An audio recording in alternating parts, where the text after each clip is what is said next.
जय Hind. GS nexus current affair series में आपका स्वागत है। आज के भाग में हम संयुक्त राष्ट्र मानवाधिकार परिषद के बारे में चर्चा करेंगे। भारत ने 7वीं बार जिनेवा स्थित मानवाधिकार परिषद में अपनी सीट पक्की की है। यह कार्यकाल 1 जनवरी 2026 से शुरू होगा।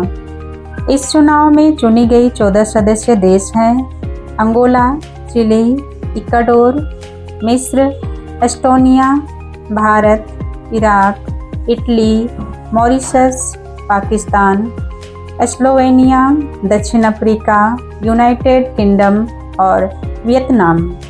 भारत 2006 से परिषद का सदस्य रहा है, सिवाय 3 अनिवार्य ब्रेक्स के।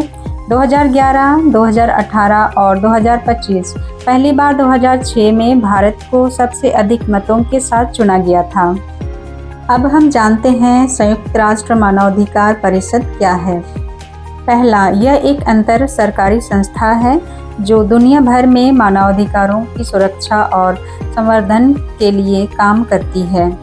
दूसरा, परिषद साल भर सभी मानवाधिकार मुद्दों और उल्लंघनों पर चर्चा कर सकती है और सिफारिशें कर सकती है।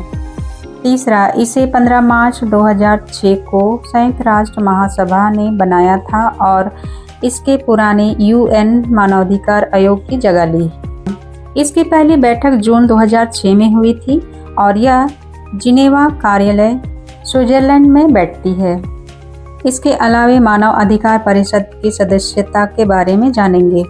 पहला, परिषद में कुल 47 सदस्य राज्य होते हैं जिन्हें महासभा द्वारा प्रत्यक्ष और गोपनीय मतदान से चुना जाता है।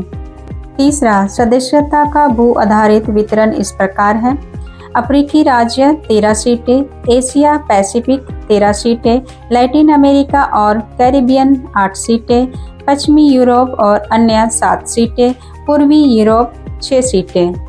चौथा, सदस्य 3 साल के लिए कार्य करते हैं और लगातार 2 कार्यकालों के बाद तुरंत पुनः निर्वाचित नहीं हो सकते।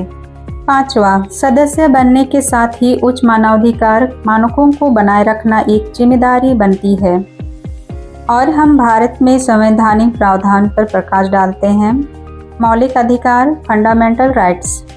संविधान के भाग 3 में सभी नागरिकों को मौलिक अधिकार प्रदान किए गए हैं जो मानवाधिकारों का घरेलू रूप से आधार है। अनुच्छेद 14, समानता का अधिकार, कानून के समक्ष सभी समान हैं। अनुच्छेद 19, अभिव्यक्ति, आंदोलन और अन्य स्वतंत्रताओं का अधिकार। अनुच्छेद 21, जीवन और व्यक्तिगत स्वतंत्रता का अधिकार। अनुच्छेद 32, सुप्रीम कोर्ट के समक्ष मौलिक अधिकारों की रक्षा के लिए प्रत्यक्ष राहत का अधिकार। भारत की UNHRC में यह सदस्यता न केवल अंतर्राष्ट्रीय प्रतिष्ठा बढ़ाती है बल्कि मानवाधिकारों के क्षेत्र में हमारी भूमिका और प्रतिबद्धता को भी दर्शाती है। आज के लिए इतना ही। आगे की महत्वपूर्ण जानकारी के लिए जीएस नेक्सस के साथ जुड़े रहें।